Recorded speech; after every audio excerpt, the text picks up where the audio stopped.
Thank you very much. Thank you. Appreciate it. Thank you, Brian, and it's a real honor for me to be here in the state that made chicken famous, especially in my country. I had friends who would get off the plane in Atlanta and want to go straight to a Kentucky Fried Chicken outlet. We're big chicken eaters in India, those who are non-vegetarians, of course, and would enjoy that, but also to be at a university that the basketball team can be so proud of. So when you combine a university, a basketball team, and chicken and all of that, it's truly a privilege to be here in Kentucky, because both goes into the stomach, goes into the head, and gives the heart some palpitations as well. So I did visit some of the restrooms that the team practices around so that I could tell people that I have a lot in common with the Wildcats. We shared a common room. All jokes aside, but maybe one little lighthearted comment. I was telling my buddies while we were flying in here from Atlanta this morning, and the weather was quite rough, but we managed to make it. This was sent to me from India, about this guy who's going to visit a doctor, and the doctor says to him, I have a few questions for you. What kind of toothpaste do you use? And he said, I use KP Nambudri's toothpaste. He said, what about the soap? He said, I use KP Nambudri's soap. He said, and the shampoo? He said, KP Nambudri's shampoo. He said, toothbrush? He said, KP Nambudri's toothbrush. So the doctor said, is this some kind of a famous international brand or what? He said, no, KP Nambudri is my roommate. And so I hope you and your roommate are here tonight. Being on a university campus, chances are not all of you are comfortable with the theme that is being addressed, or certainly you may not be very sympathetic to the message of the Christian faith, but you have given us the honor and courtesy of your attendance, and I'm very, very grateful that you have joined us tonight, especially if you are one who is on your journey or trying to figure out what this is really all about anyway. The themes that we cover on campuses are oftentimes given to us by people who invite us as to what would be relevant. And if we can't handle the subject on hand, we'll let them know. We have a team of about 47 speakers as my colleagues, placed in 15 different countries. And tonight I'm having the honor of Abdu Murray from Detroit, Michigan, joining me after I finish. He'll take a few minutes to talk to you, and then we will both field your questions. Abdu is a trained lawyer from the University of Michigan, got his law degree there. His roots go back to Lebanon, and now living, of course, in the United States. He's the author of the book, The Grand Central Question, and also one on understanding the critical analysis of various worldviews. So he'll join me later, and after I finish my talk, he'll take a few minutes and we will field your questions. I don't think it is questionable at all, but that we are living in very, very critical times. And I don't mean this to be a political statement, although it's a slanted comment on it. When I go overseas, as we cover a lot of countries, within about 10 days, I'll be doing a few campuses in India. And I have absolutely no doubt several of them are going to come up to me and say, what is going on in the American political arena? As they watch the debates, as they watch the vitriol, as they watch all kinds of strong language being used and personal attacks being made, rather than ideas being questioned and challenged. We recognize full well that this is a time of crises on the global scene.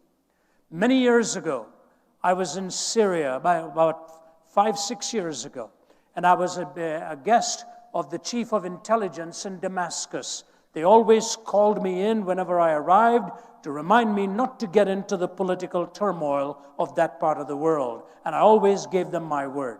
But I looked at the chief of intelligence, surrounded by the military brass, and I said to him, I don't get into the politics of the region, sir, but it would be very helpful to me if you can briefly tell me What do you think is going on in this part of the world?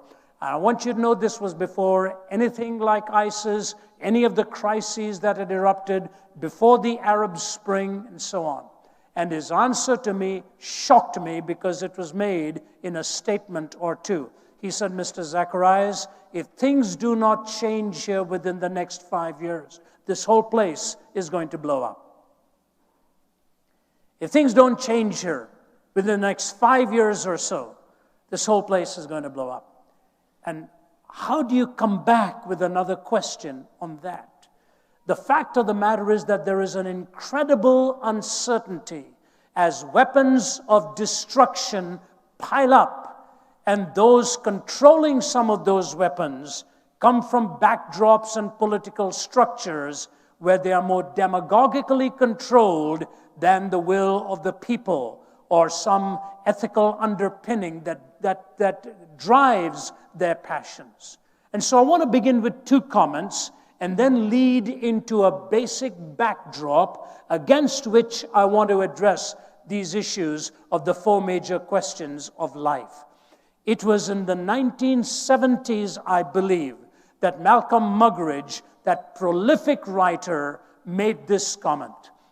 He said, "It is difficult to resist the conclusion that 20th century man has decided to abolish himself. Tired of the struggle to be himself, he has created boredom out of his own affluence, impotence out of his own erotomania, and vulnerability out of his own strength. He himself blows the trumpet that brings the walls of his own cities crashing down until at last, having educated himself into imbecility, having drugged and polluted himself into stupefaction, he keels over a weary, battered old brontosaurus and becomes extinct." Now, the fascinating thing about Muggeridge is that as a journalist and as one who described himself as being fatally fluent, lived an indulgent life, was a latecomer to Christ, also a chaplain of the University of Edinburgh, resigned his position from the chaplaincy when he saw the trend of where education was going, and on the basis of all of that, talked about how we'd created boredom out of our own affluence, impotence out of our own erotomania, vulnerability out of our own strength, and how this weary, battered old brontosaurus keels over and becomes extinct. About a few years before he said that, Dr. Martin Luther King Jr. received the Nobel Prize for Peace. And here was a man who was so articulate and so precise in what he said and impassioned in what he believed. Listen to these words in his speech. "I accept this award today with an audacious faith in the future of mankind. I refuse to accept the idea that the isness of man's present nature makes him morally incapable of reaching up for the eternal oughtness that forever confronts him. I refuse to accept that man is mere flotsam and jetsam in a river of life.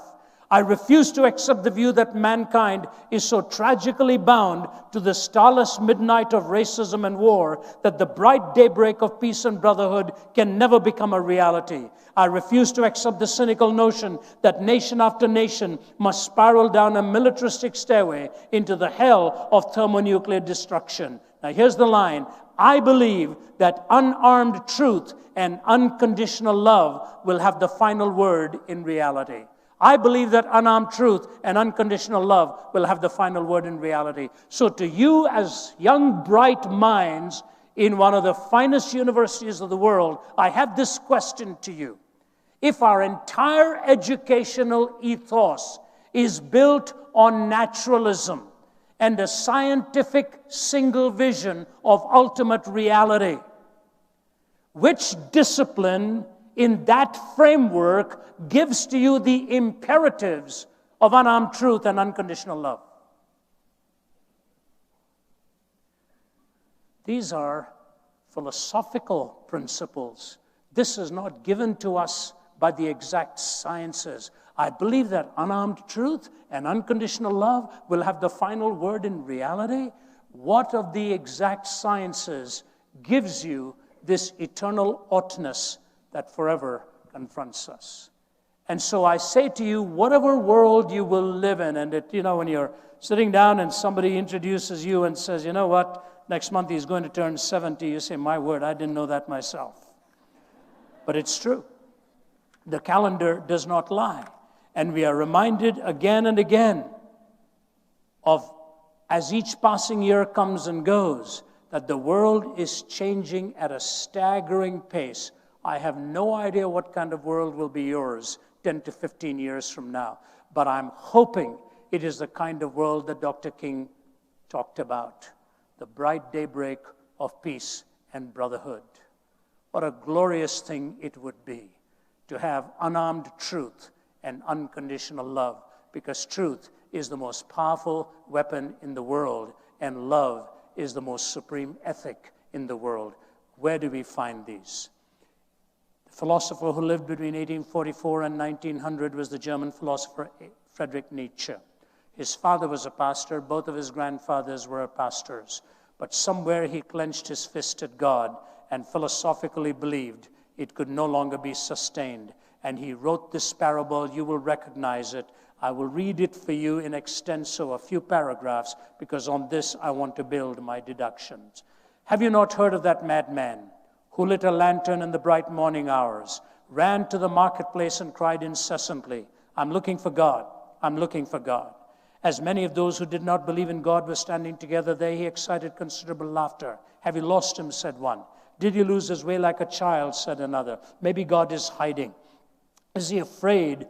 Is he afraid of us? Has he gone on a voyage or emigrated? So they shouted and laughed him to scorn. But the madman sprang into their midst and pierced them with his glances. Where is God? He cried. I'll tell you, we have killed him, you and I. We are all his murderers. But how have we done this? How were we able to drink up the sea? Who gave us a sponge to wipe away the entire horizon? What did we do when we unchained this earth from its sun? Whither is it moving now? Whither are we moving now? Away from all suns, maybe? Are we not perpetually falling forwards, backwards, sidewards, in all directions? Do you notice the metaphors he's using here? They are poignant. Are we not perpetually falling backwards, forwards, sidewards? Is there any up or down left? Are we not straying through an infinite nothing? Do we not feel the breath of empty space? Has it not suddenly become colder? Is not more and more night coming on us all the time? Must not lanterns now have to be lit in the morning hours? Do we not hear anything yet of the noise of the grave diggers who are burying God? Do we not smell anything yet of God's decomposition? God's decomposed too, and he's dead. He remains dead, and we killed him. Now, how shall we, the murderer of all murderers, compose ourselves? Because that which was holiest and mightiest of all that the world has yet possessed has bled to death under our knives. Who will wipe this blood from us? With what water should we purify ourselves? What festivals of atonement, what sacred games will we need to invent? Is this not the greatest of deeds, too great for us to handle? Must not we now ourselves become God, simply to seem worthy of it? There's never been a greater deed, and whoever shall be born after us for the sake of this deed shall be part of a different history than all history hitherto. This tremendous event is still on its way, still traveling, and has not yet reached the ears of men. The madman fell silent and regarded his listeners. They too were silent. They stared at him in astonishment. He threw his lantern to the ground and it broke, and he went out. I come too early. Maybe my time has not yet come. It has been related further on the same day that the madman entered diverse churches and there sang a requiem, Eternum Deo. Let out and quieted, he is said to have retorted each time, what are these churches now if they are not the tombs on the sepulchres of God? God is dead. We have killed him. I remember taking some courses with the famed Don Cupid, who was professor at Emmanuel College, Cambridge University. He was an Anglican priest turned atheist. And I remember on more than one occasion he would walk up to the window and point to the school opposite and the spires of a church, and he said, this was all our heritage at one time. It's gone. We no longer can believe any of this. Ironically, a few miles down the road was John Polkinghorne, one of the leading quantum physicists who was a latecomer to Christ, in whose lectures he would be arguing for the rationality and the defense of God's existence. And so the worldviews collide. If you take Nietzsche's words, then I have 4 unanswered questions that will bring coherence to your life and mine. The first is this: where do we find our moral framework? Where do we find a moral law?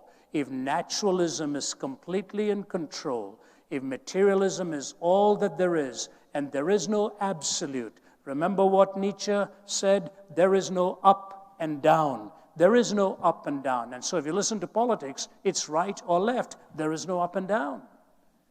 They don't believe in the vertical, transcendent notion anymore. Will lanterns have to be lit in the morning hours? What sacred games will we need to invent? Are we not perpetually falling? As Chesterton said, there's only one angle at which you can stand straight and many, many angles at which you can fall. Chesterton went on to say the tragedy of disbelieving in God is not that you end up believing in nothing. Alas, it is much worse. You may end up believing in anything. And we're testing the angles now. Where is there a moral law? The irony of this is as follows.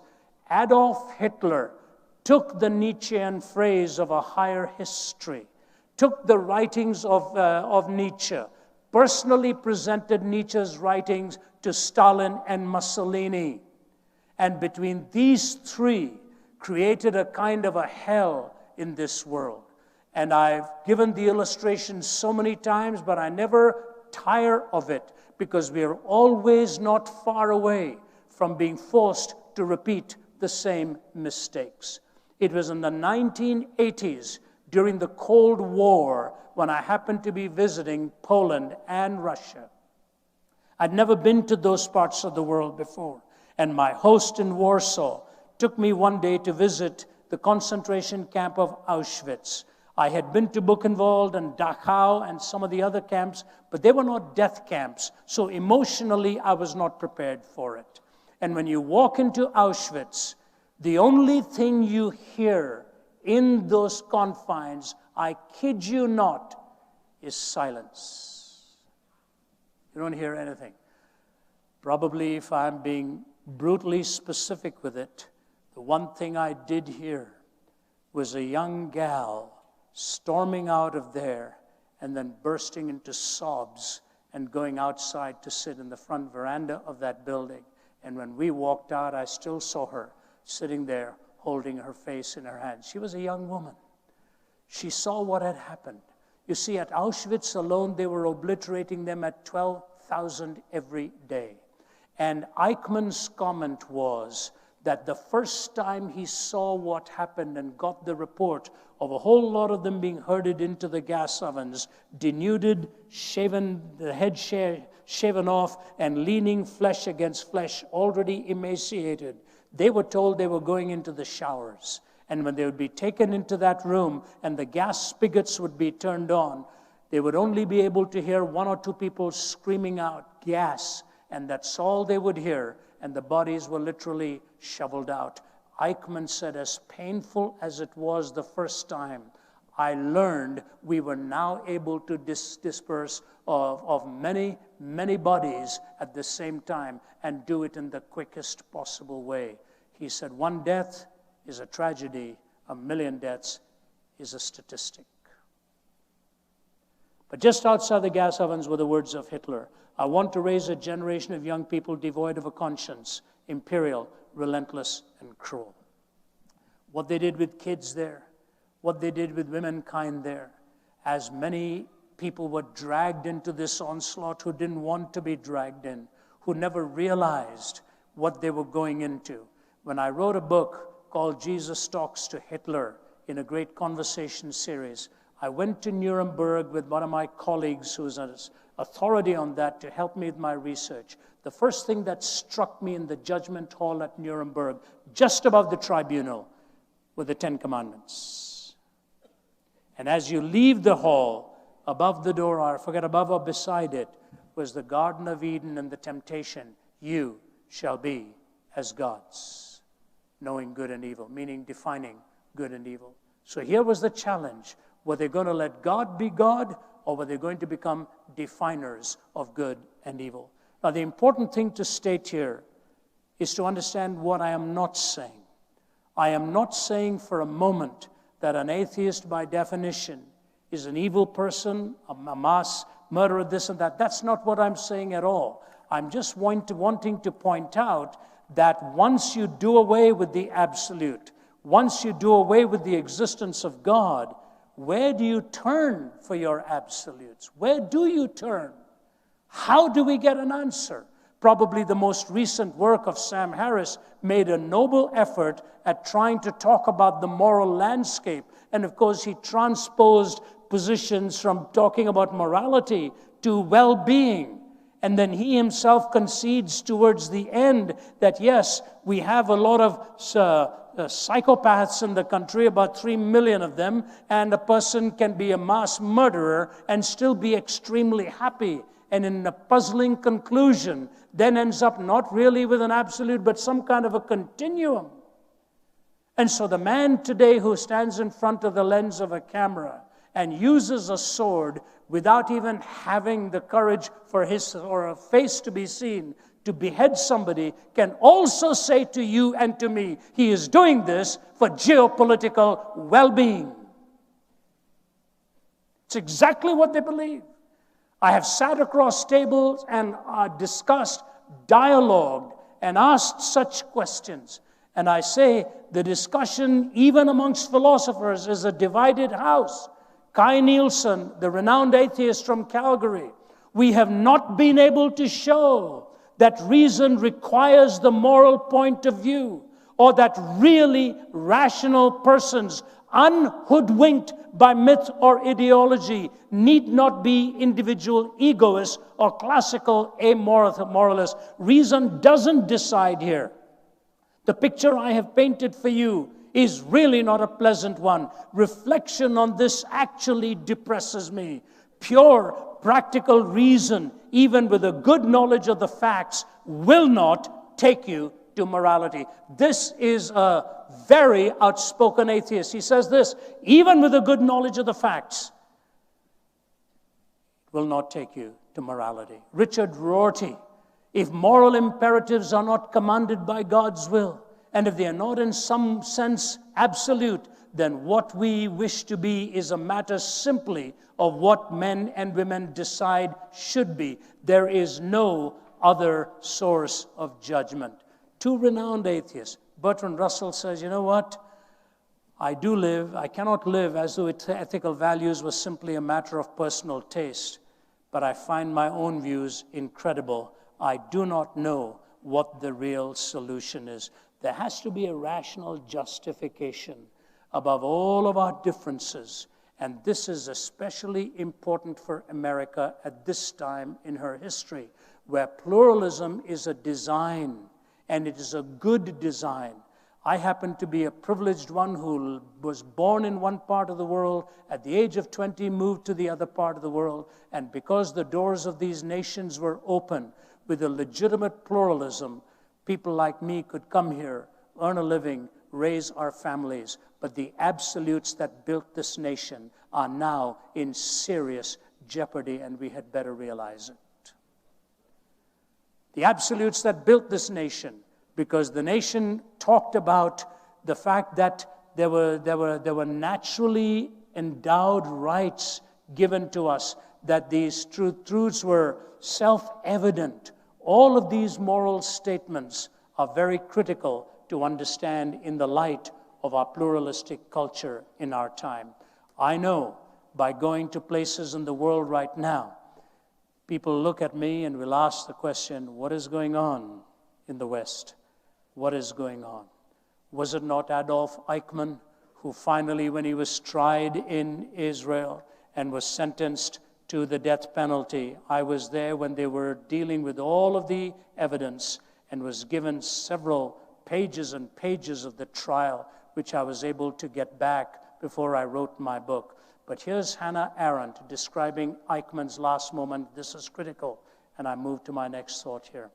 Adolf Eichmann went to the gallows with great dignity. He had asked for a bottle of red wine and drank half of it. He refused the help of a Protestant minister, the Reverend William Hull, who offered to read the Bible with him. He had only 2 more hours to live, and therefore he said, "Good, quote, I have no time to waste." He walked the 50 yards from his cell to the execution chamber, calm and erect, with his hands bound behind him. When the guards tied his ankles and knees, he asked them to loosen the bonds so that he could stand straight. "I don't need that," he said. When the black hood was offered to him, he was in complete command of himself. Nay, he was more than that. He was completely himself. Nothing could have demonstrated this more convincingly than the grotesque silliness of his last words. He began by stating emphatically that he was a Gottgläubiger, to express in Nazi fashion that he was no Christian and did not believe in life after death. He then proceeded, quote, "After a short while, gentlemen, we shall all meet again. Such is the fate of all men. Long live Germany, long live Argentina, long live Austria. I shall not forget them." In the face of death, he had found the cliché used in funeral oratory. Under the gallows, his memory played in the last trick. He was elated, and he forgot that this was really his own funeral. It was as though in those last minutes he was summing up the lesson. I want you to hear this now. It was as though in those last minutes he was summing up the lesson that this long course in human wickedness has taught us, the lesson of the fearsome word and thought-defying banality of evil. Evil had become trivial. The man who arrested Eichmann in a cloak and dagger operation in Argentina tells the story. He's now long gone. But he tells the story that he was bringing him back. And if you've read the book, the House on Garibaldi Street, you know exactly how they got him. They waylaid him, they stalked him, ultimately put an injection into him and knocked him out and brought him up under a different name in a plane. The Mossad had done its work to bring him back. And the man who brought him back looked at him, sat down next to him in the train, and he broke his own code. He wasn't supposed to talk to him. But he couldn't resist this. He said, "Mr. Eichmann, I have a question for you. Every day I watched you from a distance. I saw you getting off the bus, looking over your shoulder, carrying your briefcase there in that little town in Argentina. Just before you entered your own home, you would turn around to make sure nobody was watching. I was watching you, sir, from a distance, behind the bushes. I was watching you. But I noticed something, Mr. Eichmann. Every day, as you opened the door, there was a young boy who was waiting for you and leaped into your arms." Who was that boy? He said, "He was my son." He said, "Mr. Eichmann, how old is your son?" He said, 8. He said, "You killed my nephew who was 8. Can you tell me what was the difference?" And Peter Malkin, with the Israeli Mossad, was sitting by his bed waiting for the answer, and Eichmann turned to him and said, "Peter, my son was not Jewish."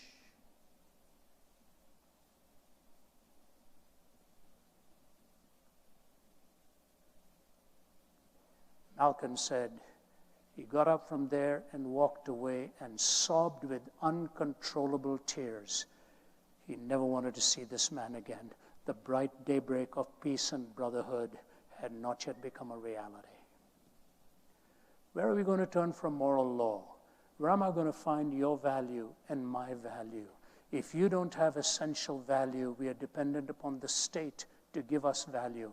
You know, Moses gave the people 613 laws. David reduced it to 15. Isaiah reduced it to 11. When Jesus was on the earth, they asked him, which is the greatest commandment? Jesus could have very easily said one. He didn't. He said that you shall love the Lord your God with all your heart and all your soul and all your mind and all your strength, and you shall love your neighbor as yourself. He said on these 2 commandments hang all of the laws and the prophets. That you and I are made imago Dei, the image of God, is a unique truth to the Judeo-Christian worldview. In the same chapter in the Bible, there's a conversation between a man who comes to Jesus and said, "Is it all right to pay taxes to Caesar?" How wonderful it would have been if Jesus had said no. Jesus said, "Do you have a coin?" The man said, "Yes." He said, "Give it to me." He held the coin out to him and he said, "Whose image is on this?" The man said, "Caesar." He said, "Give to Caesar that which belongs to Caesar, and give to God that which belongs to God." The man should have had a follow-up question. The follow-up question should have been, "What belongs to God?" And Jesus would have said, "Whose image is on you?" Whose image is on you? This is what gives you your unique, essential worth. In a moral framework that moves horizontally, without moving vertically, there is no essential worth. There is no eternal oughtness that forever confronts us. I have no right to violate you as an individual.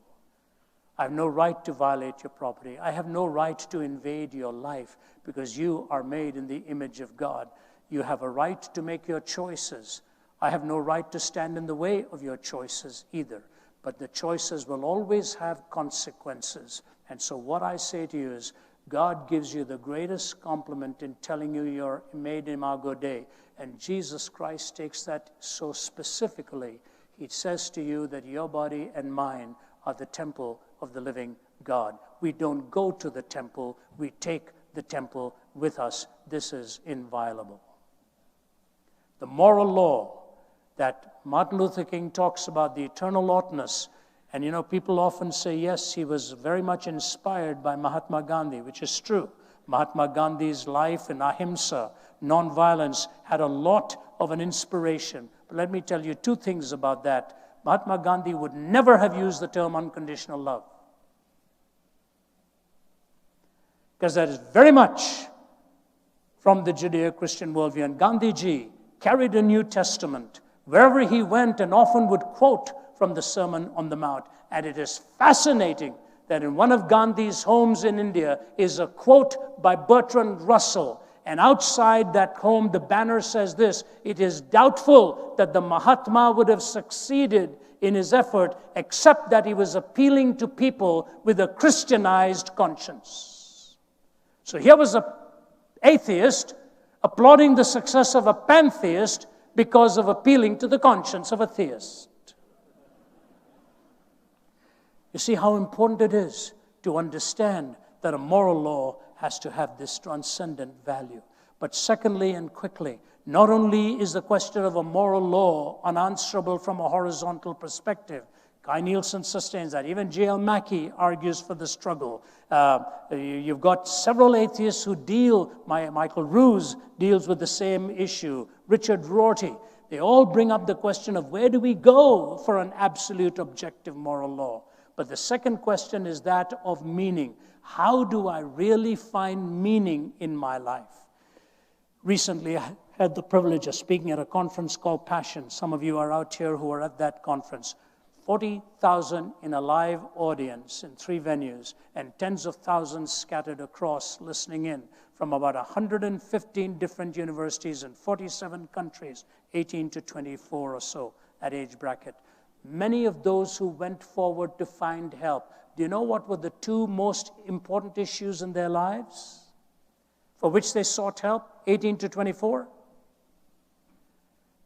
Number 1 was among the young guys, especially struggling with pornography. And number 2 was the stalking, haunting fear of suicide. I don't know if they ever saw the logical connection. Pornography denudes the other person. Doesn't just disrobe, denudes the other person in exchange for a feeling. The person who's hooked by it is not looking for a person. The person who's hooked by it is looking for a feeling ultimately that no one person in the world can satisfy. And once you have robbed the other person of any value, you ultimately denude your own self, and there is no purpose and meaning found. Now, that logical connection wasn't there in my life, but the end result still was. I came to know Christ on a bed of suicide when I was 17 years old in Delhi because I had no meaning in my life. I didn't care what anybody was saying to me. It all didn't add up. It simply didn't make sense. People say, what does meaning really mean? It's a long talk one can give on its own, but let me just tell you, meaning is found with 4 components. A sense of wonder. We watch children reading fairy tales and being read to in fairy tales, and the enchantment is awesome. They want this sense of wonder.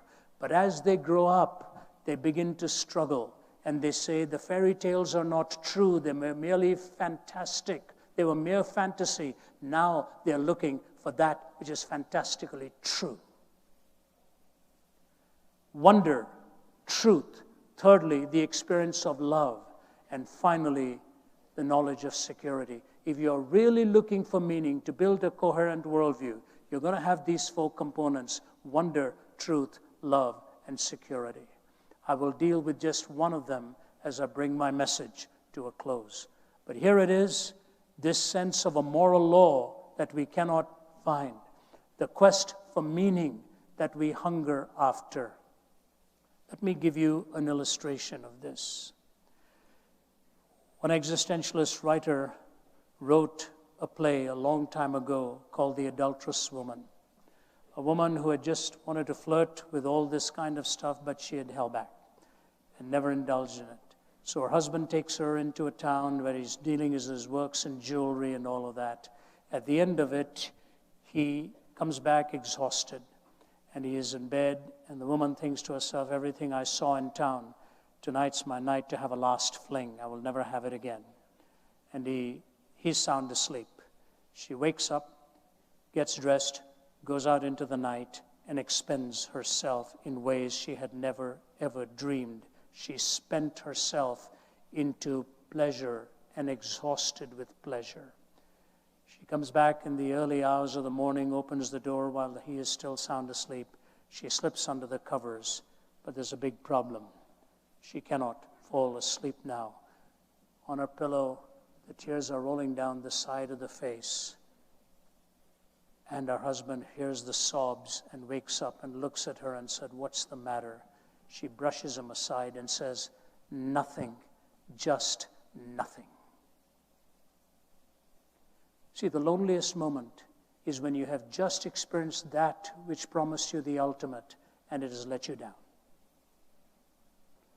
The loneliest moment is when you've just experienced that which has promised you the ultimate, and it has let you down. I look at you tonight as young students and I say, and you're really the primary reason I'm here, by the way, because I care for the student world. I care for the young life that is living today, almost skidding out of control with no answers. The meaning that Christ offers to you is a meaning in a personal relationship. Justice Antonin Scalia just passed away last week, and some of the channels were playing some of his major speeches. He was considered one of the brightest intellectuals on the Supreme Court bench. Whether you agreed with him or not is not the issue here. Even those who disagreed with him were good friends and said the man was made of sterling character. And in his speech, I was just puttering around the house, and I heard him make 3 statements back to back, and I thought, what on earth is this about? He was behind the lectern, he said, I want you all to hear me. He said, sophisticated thinkers can believe in God. That's what he said. Next statement, sophisticated thinkers can believe in a personal God. Third statement he made, sophisticated thinkers can believe in the person of Jesus Christ, the very Son of God. And meaning comes ultimately in finding the sacred that binds the diversity of your proclivities and gives it that homogeneity of a supreme expression that is bound by the skin of the sacred. The sacred is what gives life meaning. So you know where the boundaries are, you know where the purpose is. Moral law, unanswered. Where do we find the sacred? And if we don't find the sacred, we have no meaning. Where are the answers? Thirdly, and quickly I say to you, what about hope? Where is hope really found if life ends in the grave? One of my great privileges is to speak to our military bases. I'll be doing 2 or 3 of them this year. I've always gone there to minister to our men and women in the armed forces. Whenever it is finished, they always line up and will talk to me, to have a word of prayer, and talk about the dangers with which they live.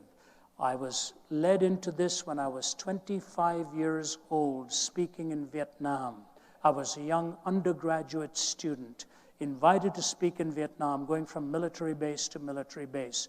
And I saw death on the side of the highways. I saw death as we flew in the choppers all around, going from one venue to another. I saw death and dying in military hospitals, where in some places, unless you had a burn on your body, there were 2 bodies to each bed. And when I saw the horrors of that kind of warfare, I said, what are we doing to our fellow human beings? And yet these are the very ones who look for hunger and look for hope. I was just meeting a gentleman from Egypt before we came in here.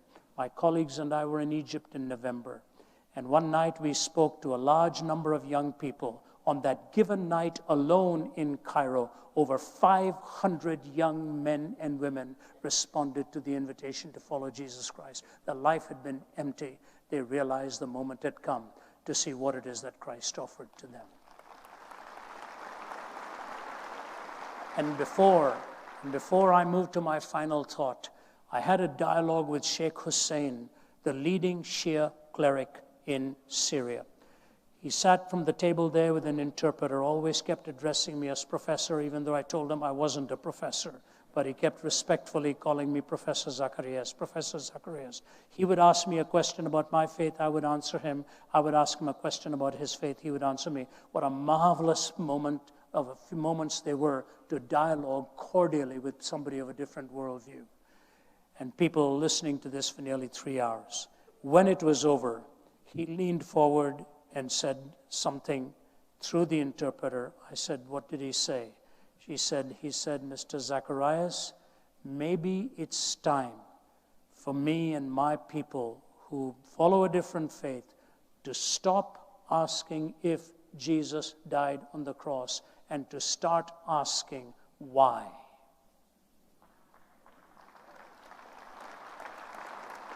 I said, Sheikh Hussein, may I quote you on that, sir? He said, yes, you may. You have to ask yourself the question, in the gospel narrative, the cross is central. Why? Because your greatest need is not for a political leader. Your greatest need is not for the best of education. All of those are important. But your need and my need, the greatest need we have, is deep within our own heart, where evil stalks and seeks to take over. Our greatest need is for a Savior. Our greatest need is for a Savior. No moral law, no meaning, no hope. And lastly, I say, the supremacy of the ethic of love. The supremacy of the ethic of love. Think of this. Where do we go to understand love? Would you allow me just a personal illustration of this? You know, Winston Churchill was once asked by a corporal, Mr. Churchill, have I ever talked to you about my grandchildren?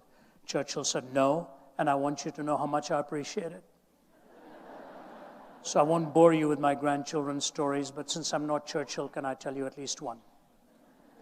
I have a 4-year-old grandson. His name is Jude. I don't know where he gets his vocabulary from. I really don't.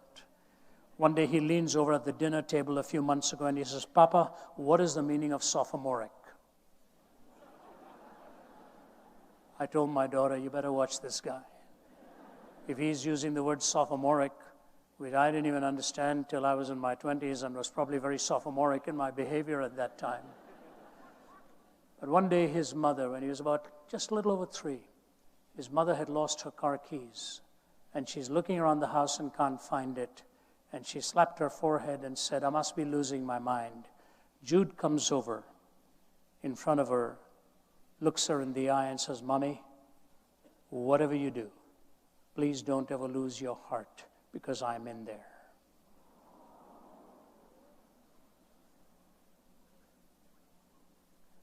And I ask you, where did that intuitive statement come to him from? Where did that statement come to him from? See, the longing for love is very real in your life and mine. But we only think of romantic love or we only think of other loves. In the Greek language, there are 4 loves: agape, storge, phileo, and eros. Storge, protective love, phileo, friendship love, eros, romantic love. It all hangs on agape, which is God's love. If you lose God's love, you cannot define the other three. And so the love that you and I long for, that binds it all together for you and me, which is something that, by the way, Bertrand Russell himself said he never found in life. And when I go from place to place in this world to preach the love of Christ, I think of this, and I close with this. In John 3:16, the Bible says, "For God so loved the world that he gave his one and only Son, that whosoever believes in him should not perish, but have eternal life." About 25 words, depending on which exact translation you use. About 25 words. What do you have in all of that? You have that which is causal. God so loved the world that he gave his only Son. You have that which is filial. You have that which is sacrificial. You have that which is relational. You have that which is eternal. And it is all bound up in the judicial. It is all bound up in the judicial. Causal, filial, relational, eternal, sacrificial, all bound up in the judicial. We say we are a country of laws. I say to you, God is the one in whom there is no contradiction, and the moral law is an intrinsic part of his character. Everything in love, everything in sacrifice, everything in relationship, everything that he offers to you and me is built within the legal framework of God's being, in whom there is no contradiction. Where there is contradiction, there is breakdown. So in these four issues alone, of law, meaning, hope, and love, they are the unanswered questions of naturalism. There is no objective source of defining them. In the Judeo-Christian worldview, they correspond to reality in measuring it. They cohere in a worldview. And so I present to you that option as worthy of your investigation. That's why Jesus said, "I am come that they might have life and have it more abundantly." We'll have a chance to take your questions. May God richly bless you. Thank you for giving me a hearing.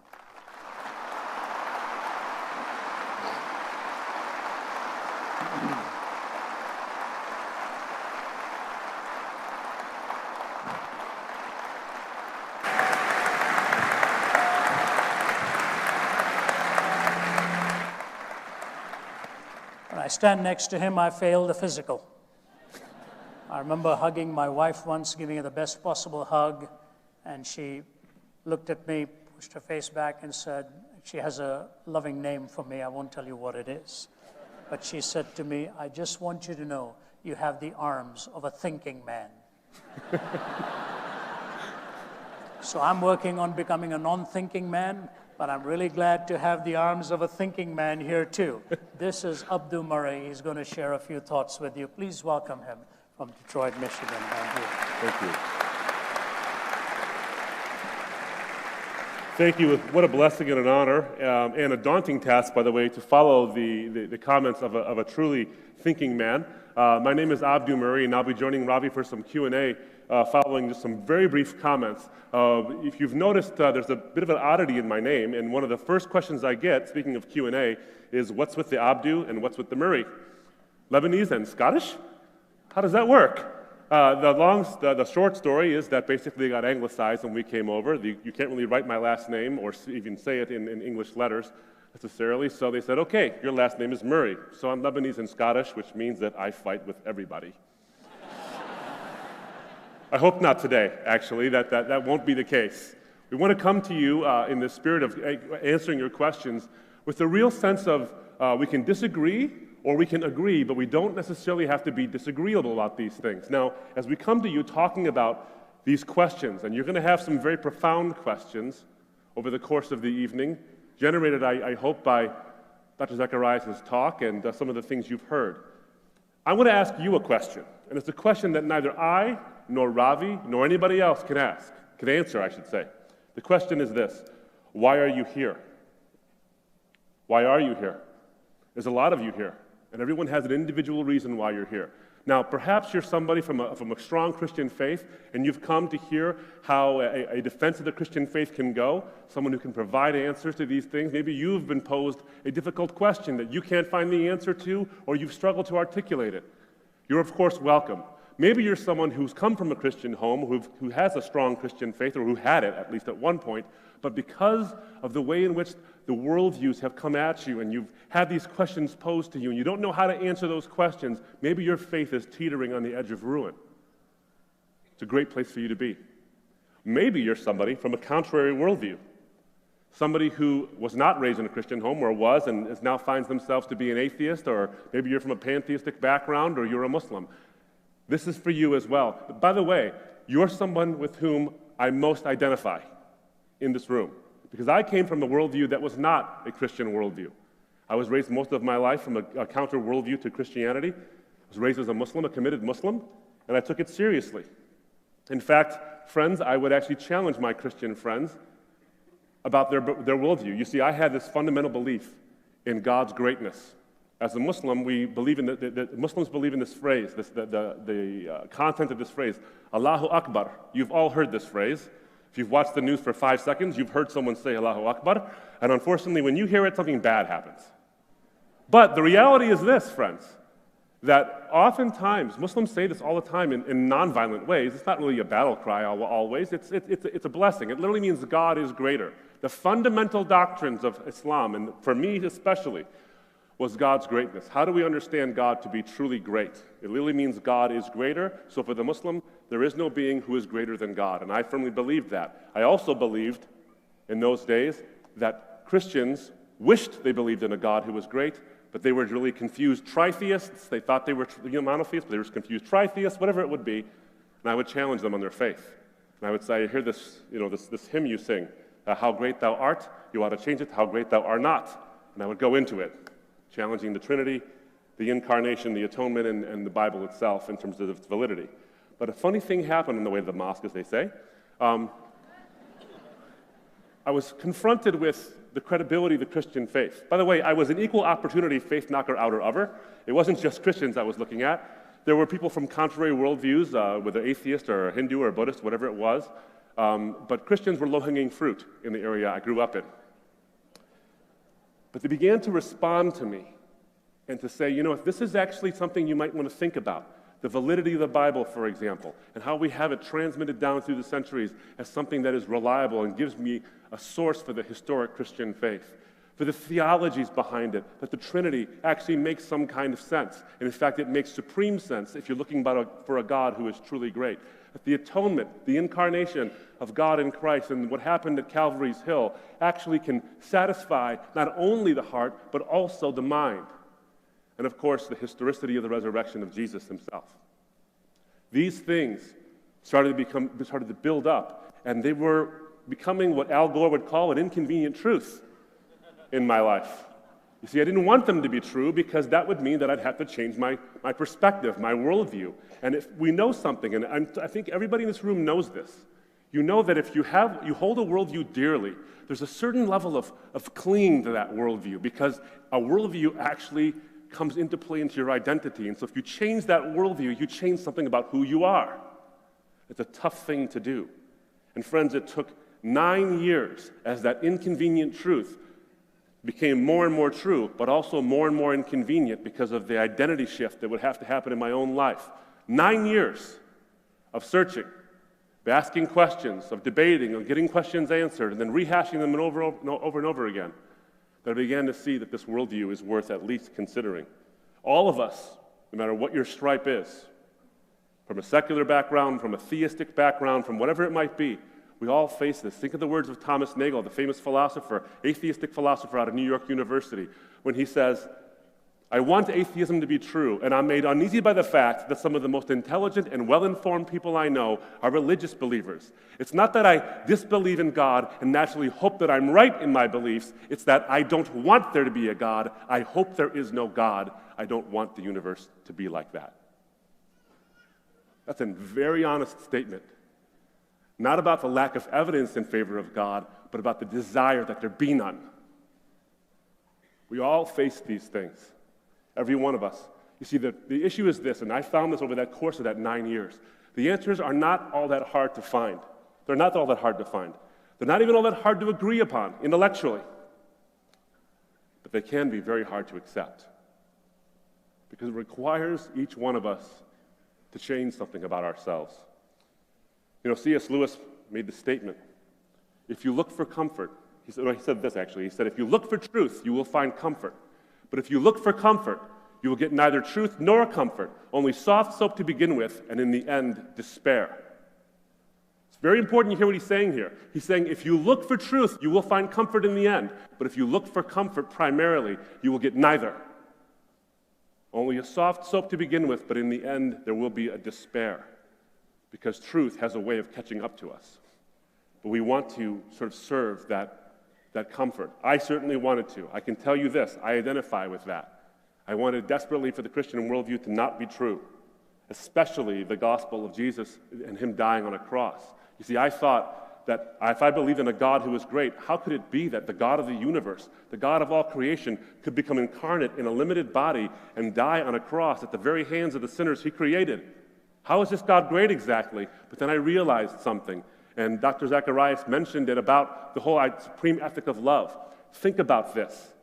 In Islam, you do have a God who is loving. It's a conditional love, but it is there. But he would be supremely that way. If God is the greatest possible being, then he would express the greatest possible ethic, which is love, in the greatest possible way. And what is the greatest possible way that is possible to express love in? Sending books for us to follow, rules, regulations.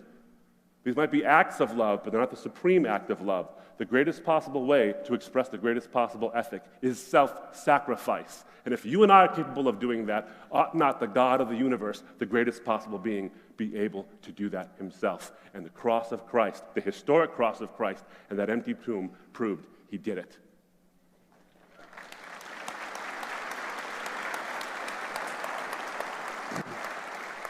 So as we begin to ask ourselves these questions, we welcome your questions. We come from a particular worldview and a particular idea and perspective about how we want to answer your questions. I have to ask you the question, and you have to ask yourself this question: why are you here? Why do you have the question you ask? Because each one of you asks a question, not in an academic sense purely out of curiosity. That is there. But also you are a unique individual with a unique history and a future you worry about. And so your questions are always tied to the person. You've heard something of Ravi's story about how he came to faith and the tremendous price that was, when he was looking for comfort, he didn't find it, but then found it when he found truth. You've heard a little snippet of my own story, but as I close, I want to say this from C.S. Lewis, who called himself the most reluctant convert in all of England. That from the Christian perspective, we embrace this idea of experiencing the cost of truth, because the one who we claim is the very embodiment of truth experiences the price himself. Lewis said, the great thing to remember is that though our feelings come and go, his love for us does not. It is not wearied by our sins or our indifference, and therefore it is quite relentless in its determination that we shall be cured of those sins, at whatever cost to us, at whatever cost to him. It is a self-sacrificial God that I found as the search that my heart was longing for and my mind was longing for as well. I'll close with this. As Brian comes up and leads us in the question and answer period, in Colossians chapter 4, verses 5 and 6, the Apostle Paul says that we are to be careful how we walk toward outsiders, meaning non-Christians, walking in wisdom. And at the end of it, he says this: we ought to know how we ought to answer each person, not each question, not each objection, not each argument, not each issue. Because people need answers. People look for answers. Questions don't need answers. People do. People have questions in order to get those answers. It's my prayer that as Brian comes up and we take your questions, as you come forward to ask those questions, that it is not just your questions that are being asked and answered, but that you feel respected by us and that it is you who are being answered. Thank you so much.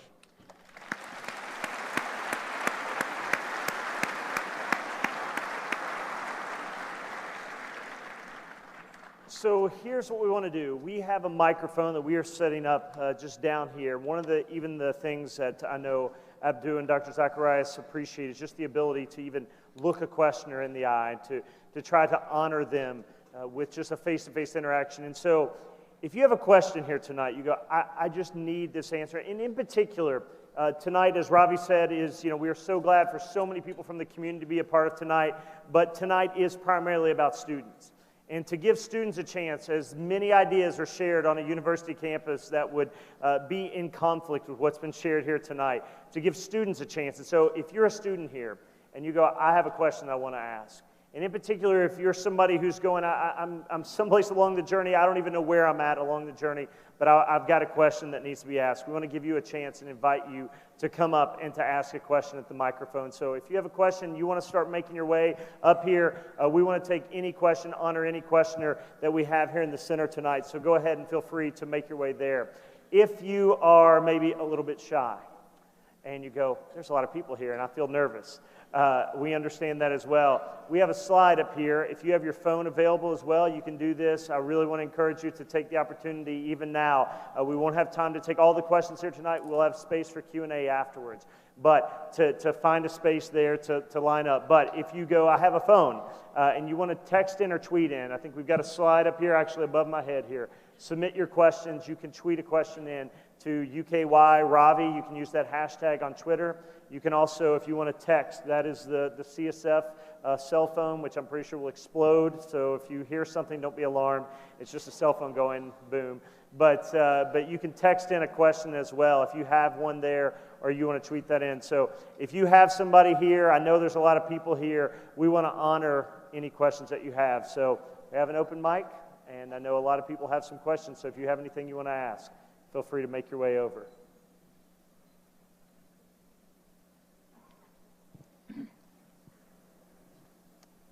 Yes, please. What's your question there for Dr. Zacharias or Abdu Murray? Well, Michael, I want to thank you all for coming out tonight and spending time here. My question is, when debating atheists like Stephen Hawking and other people like that,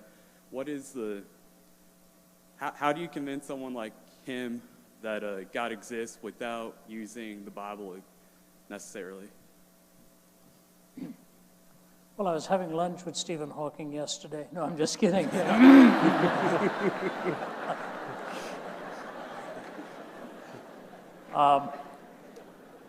I'm sure your question is not specific, but we get the idea.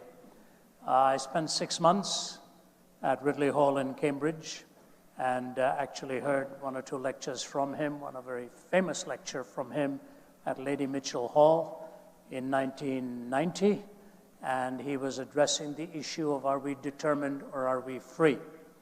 And of course, Hawking is considered if not the brightest, one of the brightest minds in the world of science today. Which is very amazing to me. Of course, he can't speak because of Lou Gehrig's disease. He has this computer designed by a Caltech scientist, and either by the cutting into the infrared ray with his eyelid or with a movement of finger, he's able to select letters, texts, and so on. And it's amazing that so it takes him very long to even answer a question. That's why you can ask very difficult questions and it'll take him about 2 or 3 minutes to compute his answer, and his answer always is very brief. But you know, the interesting thing is, if naturalism was the only worldview reigning, I wonder if Stephen Hawking would have made it this far.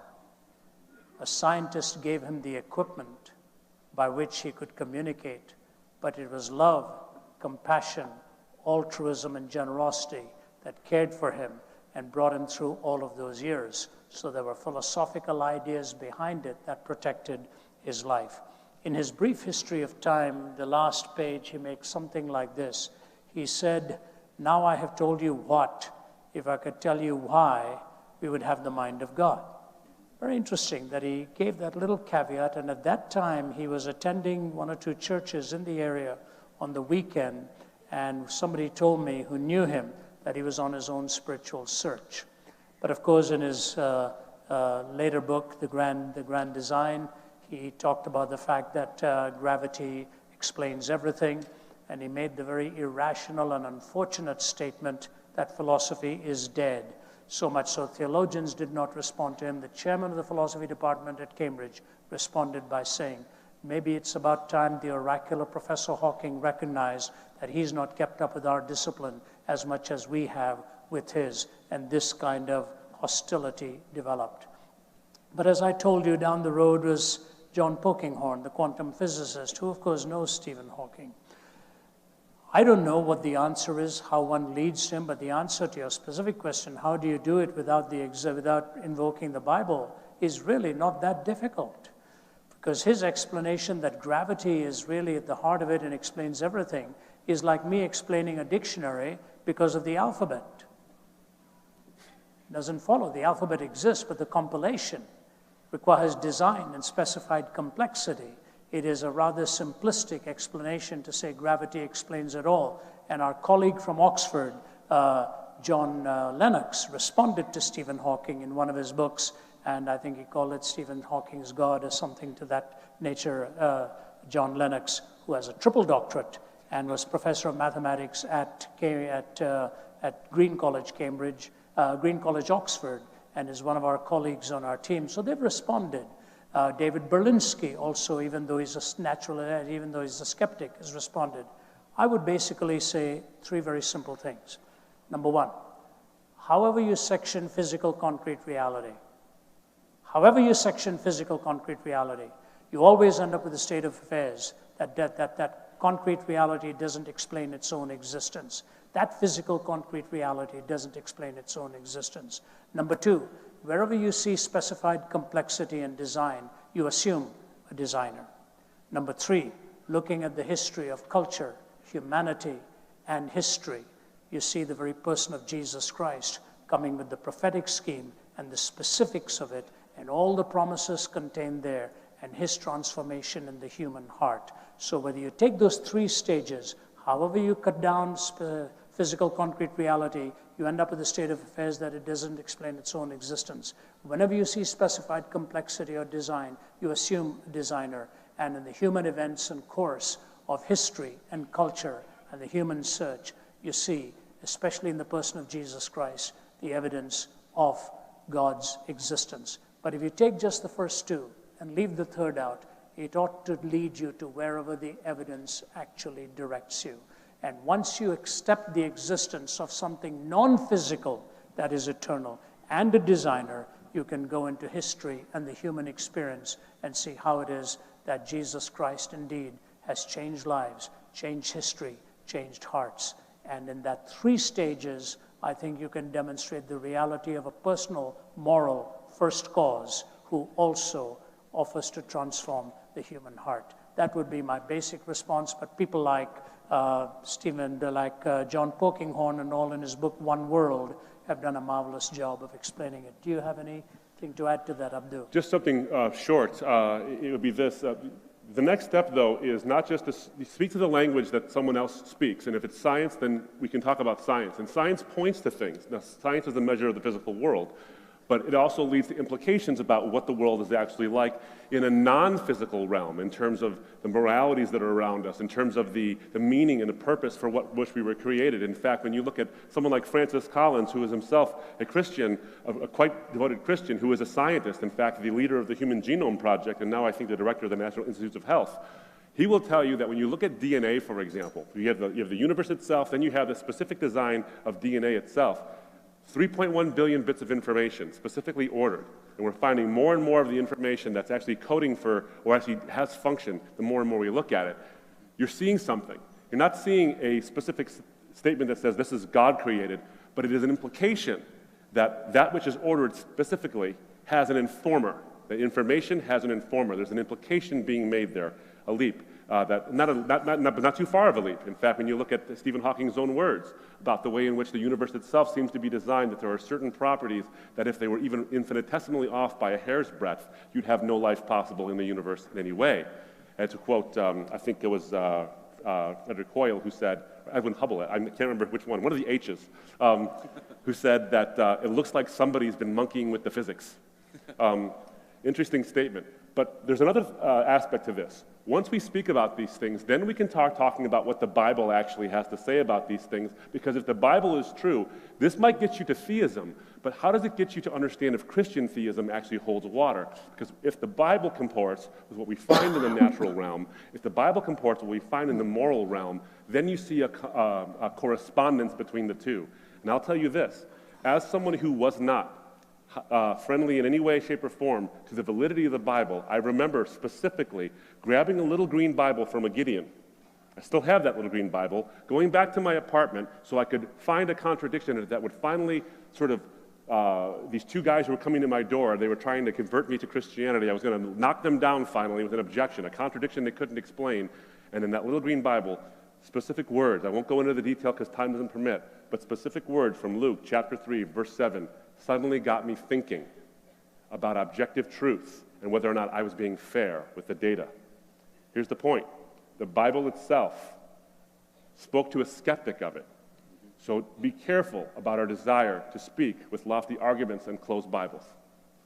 We can actually have that Bible. It's not going to be the primary source always, but it can be a source where we can look at it and say, now does what we've explored comport with what this Bible teaches? And if it does, now it's worthy of our belief.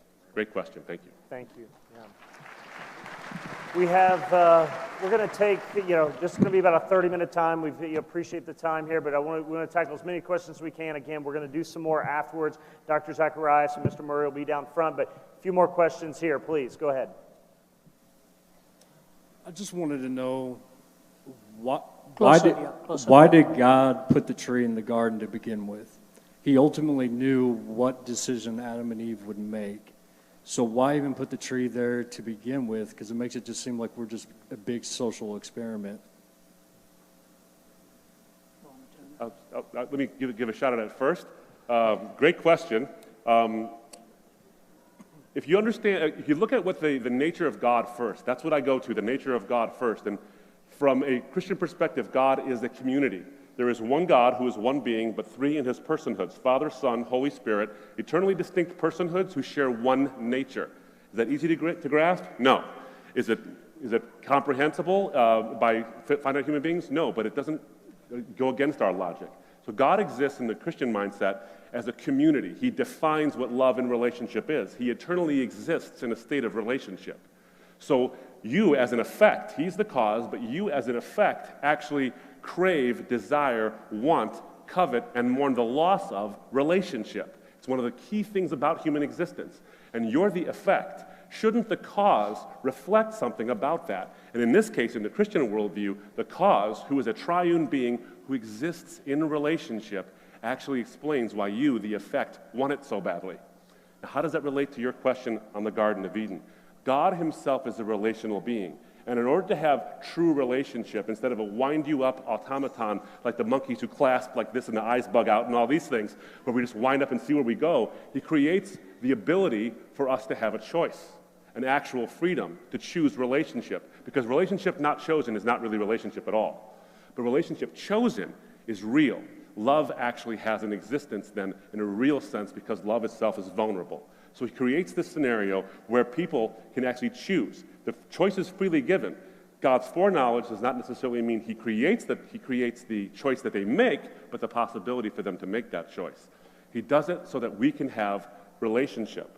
You see, the God of the Bible does not lack relationship. He never lacks it. He eternally exists in that state. So why create us? He doesn't need us for relationship. Why create you or create me to muck it up? He creates you and creates me not so that he can have relationship. He's already got it within himself in the Godhead. He creates you and creates me so that you can. It is an utterly selfless act in that sense. He utterly and selflessly creates out of an abundance of his love, out of abundance of who he is as a relational being, and that relationship requires choice and a free will that's there. And that tree allows for that. And because of that, you and I there's a fallen nature to humanity, and that's there as well. But then the redemption comes in, and then we are offered, as Ravi had already said from John 3:16, that God so loved, a relational quality, the world, that he gave his only begotten Son, that whosoever shall believe, an act freely given, an act freely chosen, shall not perish but have everlasting life. From the beginning we have relationship. From eternity, we have relationship, and in redemption, we have relationship. And the tree actually is the beginning of that. It's a very, very good question, sir. And I think it actually hinges a little bit also on the previous one. You know, the thing about skeptics sometimes when they ask us these questions, and I'm not saying it's you because I don't know the background from which you're coming, is oftentimes I wonder whether they realize we ask these same questions. You know, we struggle with these issues. It's not like we think these are invalid questions. They are very valid questions. But what does the question assume? The question assumes something very critical, that the answer should be coherent. Because a coherent worldview is what you're really looking for. You cannot be comfortable with incoherence. And the question that was asked earlier, the whole issue of how does one talk to a Stephen Hawking? The fascinating thing about the talk that Stephen Hawking gave in 1990 at the Lady Mitchell Auditorium, which was packed, on the question of is man determined or is he free? He went through about 25 minutes of all kinds of scientific arguments and so on, and his culminating statement got an audible response of, oh my, is this the best answer we can get? And what he said at the end is, yes, we are determined. He was under the stranglehold of determinism right from the beginning in a naturalistic framework. He said, yes, we are determined, but since we do not know what is determined, we may as well not be. That was his concluding statement. Yes, we are determined, but since we don't know what is determined, we may as well not be. What he's really saying is, since we don't know the answer to the explanation for my conclusion, let us live as if it is not a legitimate conclusion. That's really what he was saying. So I say, when you're looking for a coherent worldview, look at it this way. What options would there have been for the great creator in the beginning of this? No world at all versus this world. Okay. Number two, creating a world where there would be no such thing as good or evil, an amoral world. Number three, choosing a world where we would only choose good, where we'd be predetermined to choose good. There would be the total constraint. So we've got three options. Nothing versus what we now have, no such thing as good or evil, or creating a constraint where we would only choose good and we would never make the evil choice. Or number four, creating this kind of world where there would be the possibility of good and evil, and we are given the option of the privilege of freedom and making the choice. Out of these four options, this option is the only universe and the only world in which love is possible. In the previous three, love is not possible at all. Love would not have been possible between the divine and human interaction. So I say this, sometimes these are mega questions and macro questions, and other times they are filtered down into micro questions in the fine-tuning of an individual life. I found the answer to this, first of all, from the negative. You take a naturalistic framework, you live with an incoherent world. I couldn't live with that. So how do I find coherence? In putting together the diversity in my own heart, which was put together by God. And that knowledge of a personal relationship with God would change not only what I did, but what I wanted to do in my personal life, gave me hope, meaning, and a relationship. Let me give you just two quick illustrations because I think this is critical. I've had the opportunity of speaking at one of the most famous prisons in the world, Angola prison in Louisiana. Abdu was with me, some of my colleagues with me. 6,000 plus prisoners there, 85% of whom are in life without parole. It was the bloodiest prison in America. Blood on the ceilings, blood on the carpets, blood on the walls. When a prisoner was checked in there, he was given a dagger or a knife with which to protect himself. And this warden comes in, this director comes in and says, I'm going to change this place. You allow me to do it my way.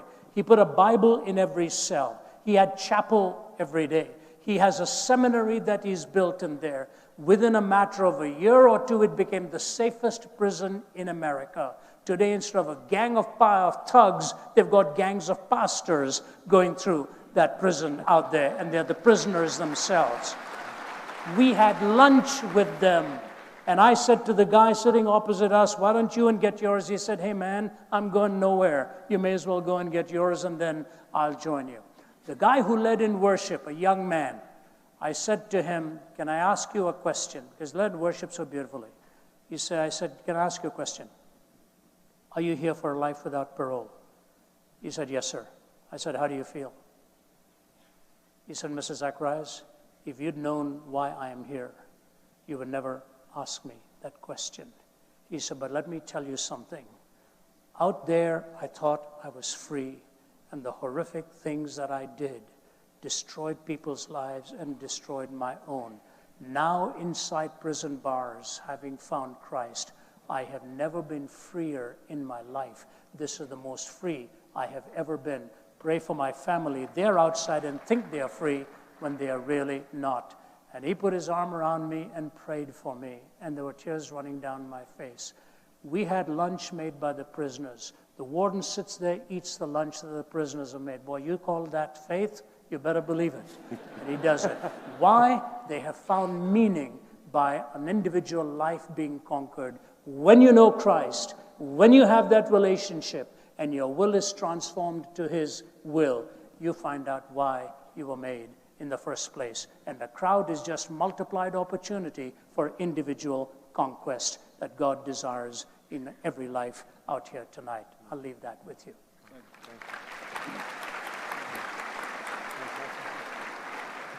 Let's take a question from Twitter or text, because we are going to respond to those at some point. We do want to at least take one from there, because if you have sent something in, our promise is that we will respond to those. If not tonight, you will get something in the coming days. But let's take one. I know you all have been working. You have something on the screen from us, a Twitter or text question?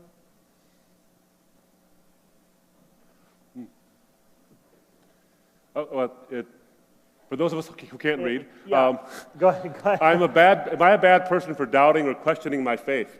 I think, it's interesting. Boy, it's a good question. Doubt, it'll become a dirty word. If we say, you have to believe 100%, and if you have any questions or any doubts, then you're not really a true Christian, or whatever these things might be. This is interesting, because let me just answer this as shortly as I possibly can, but it's terribly, terribly important, because I think people often fall into despair, and their doubt creates further doubt. There's a difference between two things. There's a person who's a skeptic, and there's a person who's a cynic. A skeptic is somebody who doesn't believe something until there's enough evidence. A cynic is somebody who won't believe it even when there is. Two different things. Now, if you're a skeptic, I'm skeptical about a lot of things. But if you're a skeptic and you come to wrestle with these issues, doubt can often drive us to a knowledge of the truth, because it drives us to find out, is this really real, or am I believing in a fantasy? And doubt can help us get there. John the Baptist, the story of John the Baptist, of course, who Jesus said there was no man greater and born among women than John the Baptist, comes when he's in prison and bad things had happened to him, and he comes and brings his people to Jesus and says, are you the one who's to come, or should we look for another? This is the same one who baptized Jesus and saw the dove and all these things, yet he has his doubts. And Jesus rewards his doubts, not with saying, go away, be gone, you're a doubter, get out of here. He says, go tell John the evidence. His doubt, his sincere doubt, was rewarded with evidence. So doubt can be something that leads us to faith, a stronger faith. But if it becomes cynicism, that becomes a problem. Good. Excellent. Next question, please. Hi there. I was raised by a mother who was a feminist and is a questioning Christian at the moment. And she finds that there's some contradictions somewhere in the Bible that states that male have to be dominant over women, and women have to be submissive. So, just from a Christian perspective, does God favor a gender specifically? And you know why? What I think, your mother has a fair question there. I don't think it's just in a vacuum or in any sense of just trying to be cavalier about it. Not just that. You think of the very nation that he chose, through whom to reveal himself. He could have chosen Rome. He could have chosen Greece. He could have chosen Babylon. In fact, William T. Ears, talking about it in a piece of poetry, said, how odd of God to choose the Jews. But then he went on to say, how odder still are those who reject whom God chose. God, I think, oftentimes in life, for the human life, chooses the weakest through whom to make his strength manifest. If you were to ask me what really makes this world, let me dispel one idea here. You often hear a statement, men are more cerebral, women are more emotional. Nothing is farther from the truth. But I'll tell you what I have found. Both are equal cerebrally, but women are more consistent in willing to let the thought be connected to the emotion. Men like to hide from the emotional ramifications of the thought. So if I talked to my mother, she'd immediately connect the emotion with what she was thinking. With my father, you could draw circles around it because he'd run from the feeling. I've talked to husband and wife. We were on a vacation once, and they had both lost a son. And the woman was talking to my wife and said, it has put such a strain on our marriage because my husband doesn't even want to talk about it while I'm breaking up on the inside. They both had the same thoughts. One was running from it. The other was willing to find the greatest bridge in life between the head and the heart. So even in theory, the whole idea is wrong. Secondly, some of the finest thinking in the world has been done by womankind. You see it. So this myth has to be dispensed with. It's purely an archaic thing. But to your question, is the Bible dishonorable like this in gender? We've just had Joe Vitale, who is on our team from Oxford. She has just defended her doctoral dissertation at Oxford on this very issue and this very subject, demonstrating how strongly the Bible speaks of the equality of the genders and what it is God has in mind and the complementariness of the two. So here is my question to you. If God were a discriminator against gender, the greatest truth on which the gospel hangs is the resurrection. If Christ be not raised from the dead, our faith is in vain. Why in heaven's name did he reveal himself to the women to go and tell the message?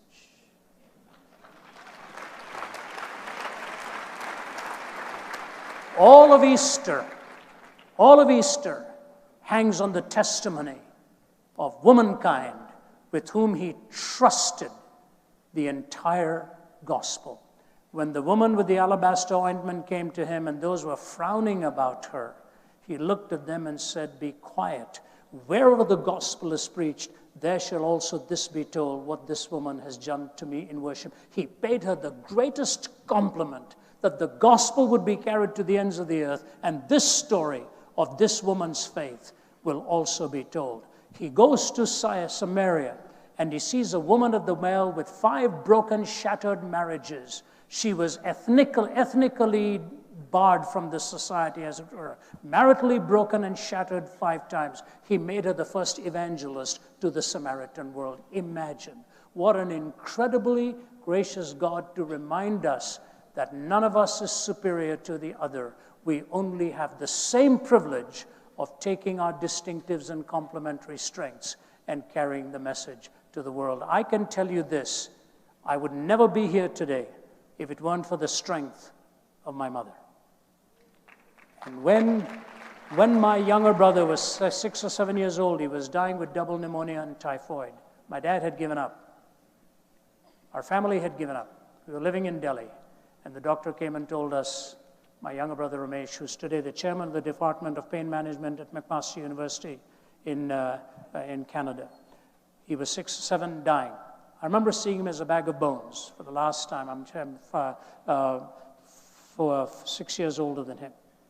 And I walked away from there bidding him goodbye. He was unconscious. My mother refused to leave.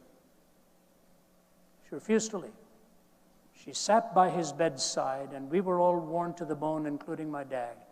And so 4 of us kids packed up, taken back home, and all of us lying in bed saying, we've just lost our youngest.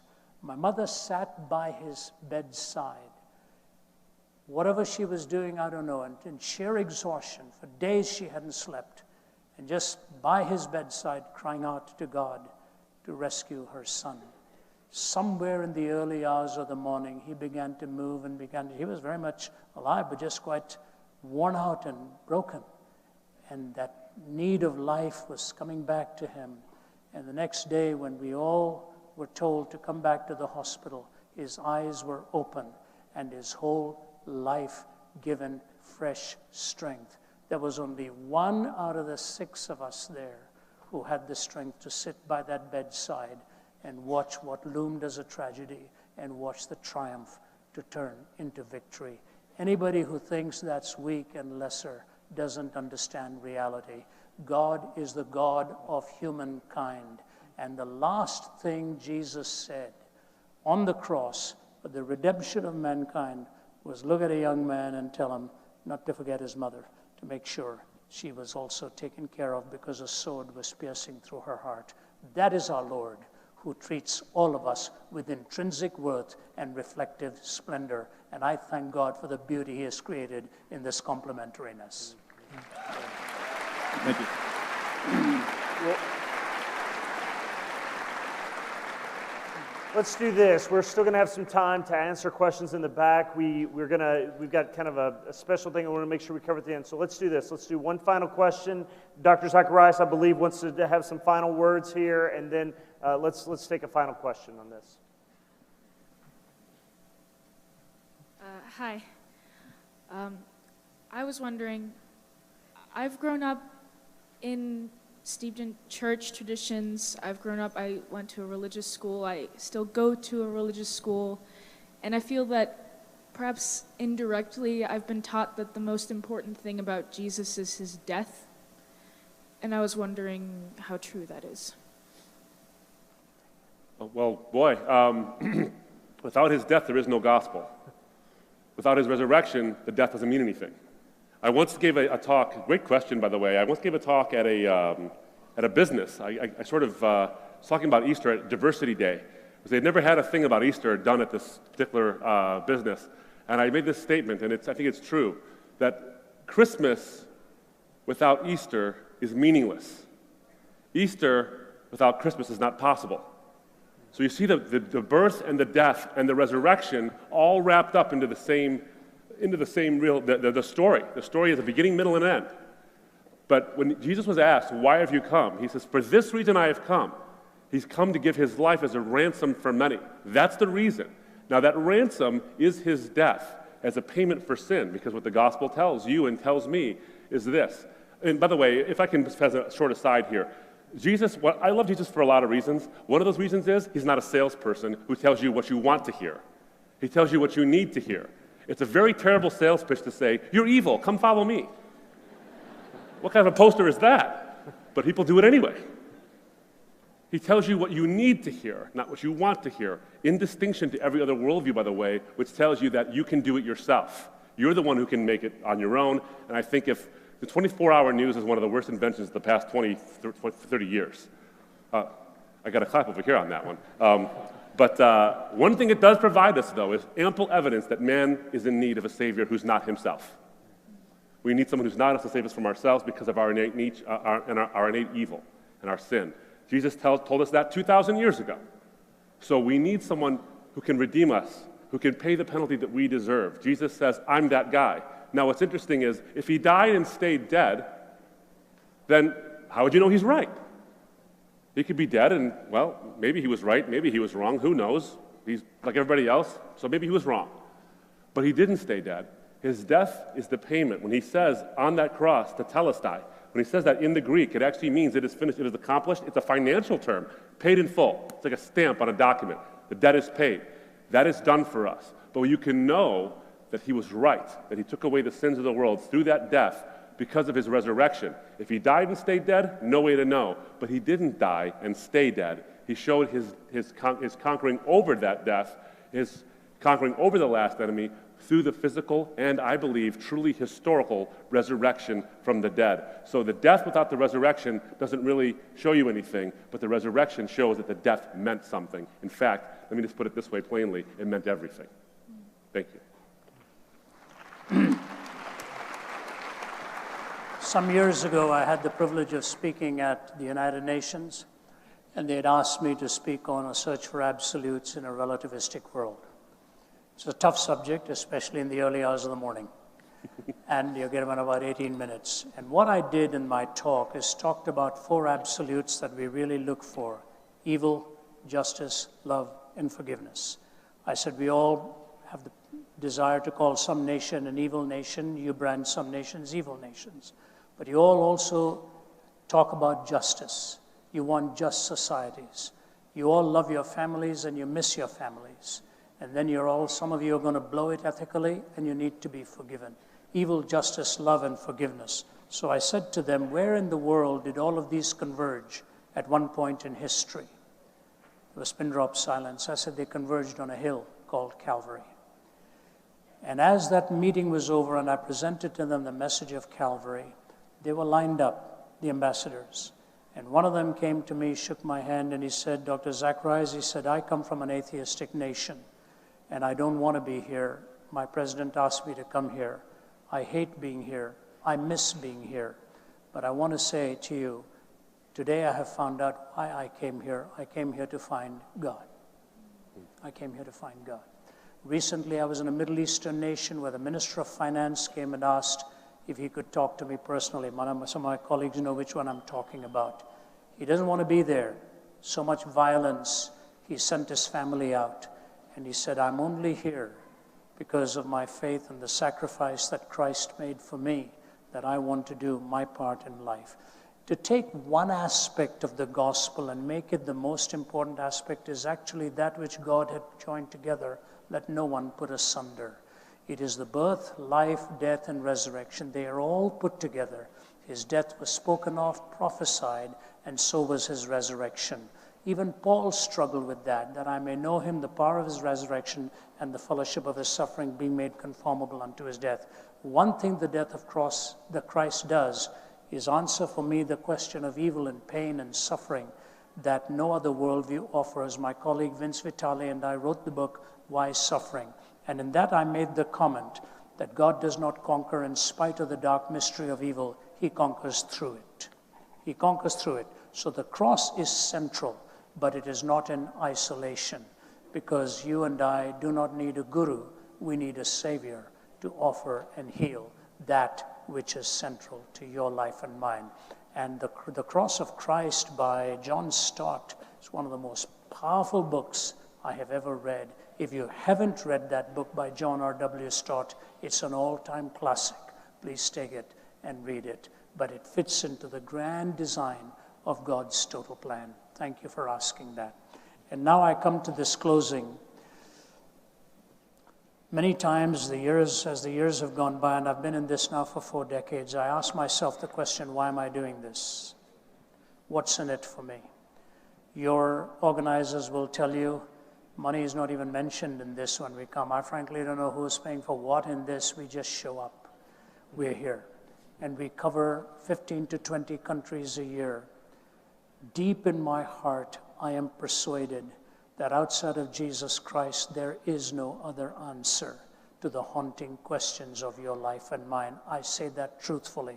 As book after book has been written, I have no other answers. If there were, I would give them to you. And so whether you're speaking at the Center for Geopolitical Strategy in Moscow or the UN or a university or sitting next to somebody in a plane, the only answer I have seen is in the person of Jesus Christ on the 4 questions of life, of origin, meaning, morality, and destiny.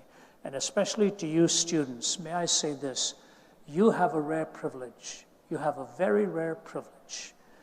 I didn't have the mind that you all do, frankly, and I'm not putting this up, but I would never have made it into a university like this.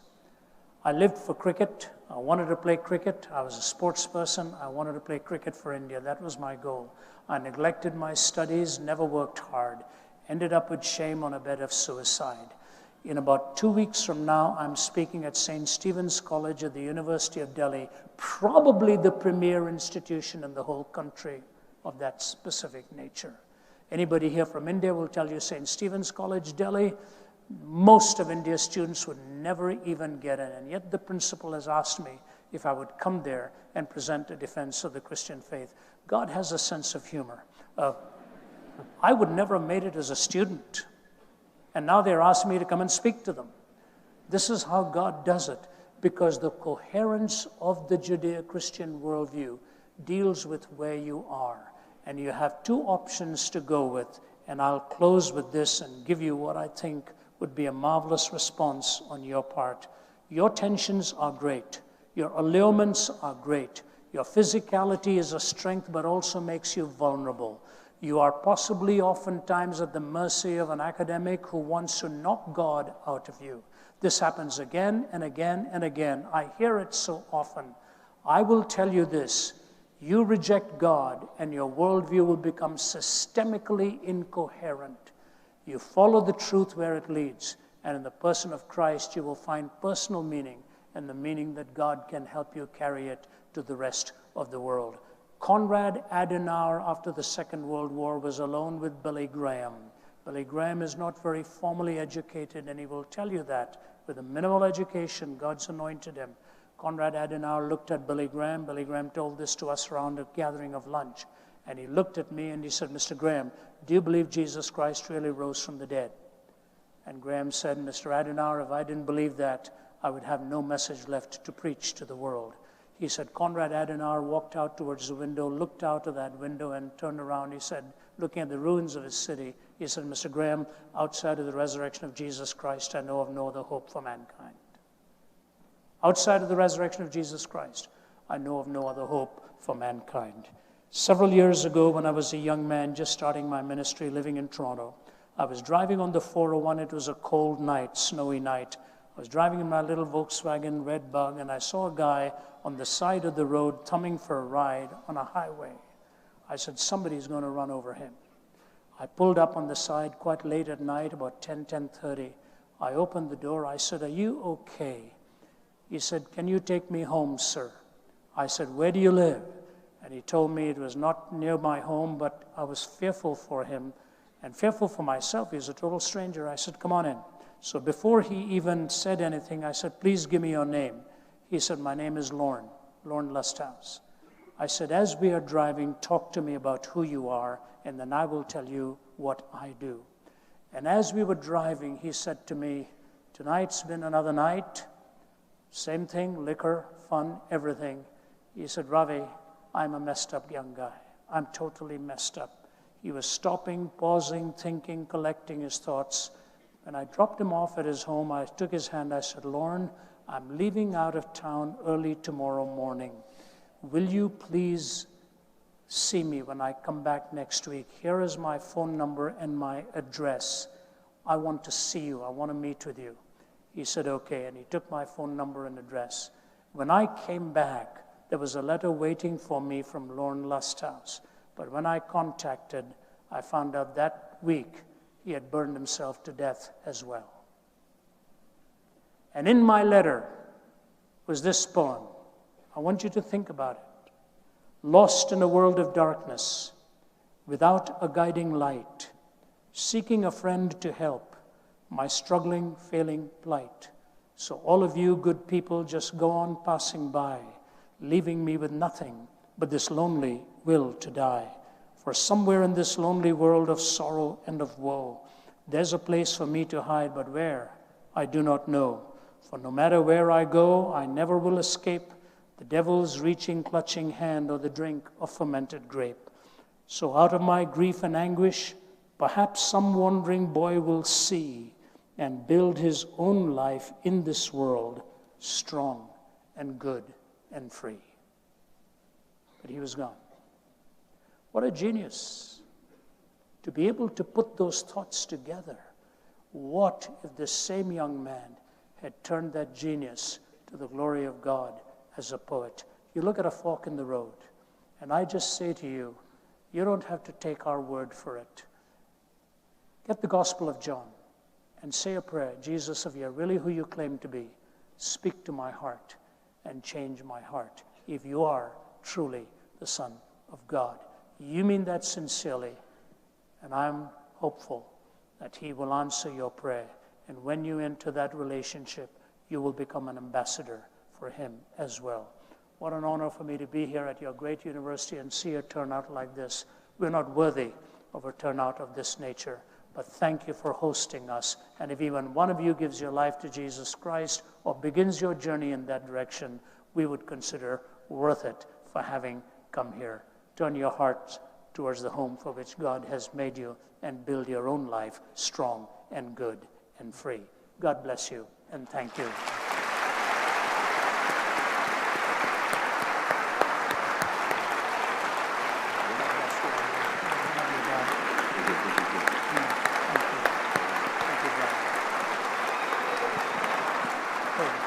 Thanks, Brian. God bless you, friend. Bless you, Appreciate Robbie. all Thank your you. help. Thank you.